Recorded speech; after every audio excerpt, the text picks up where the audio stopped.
In this video, I'm going to show you how you can easily turn on or off iPhone calendar app notifications.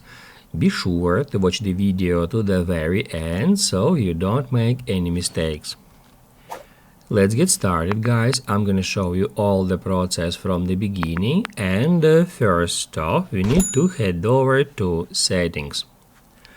On Settings, right here, tap at Notifications, and then scroll down until in that apps list you will find Calendar.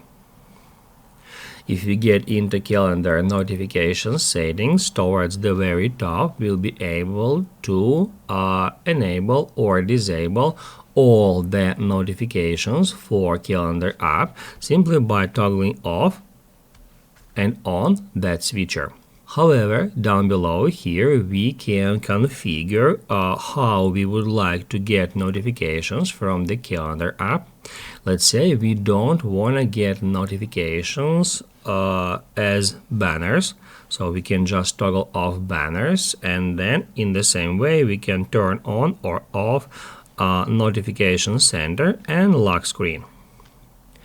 Also, there is one more thing we can configure in settings to turn on or off notifications, and to do that, at the settings, we need to scroll down until you find Calendar. That's where we are looking for default alert times.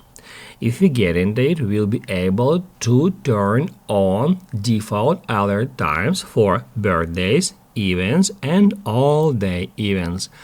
Keep in mind that by default, all these options are set to none, so you won't get notifications about birthdays and events by default, and that's where we can toggle them off. So if we get into birthdays, we'll be able to set it to on a day of event at 9 o'clock, 1 day before at 9 o'clock, 2 days before, and 1 week before.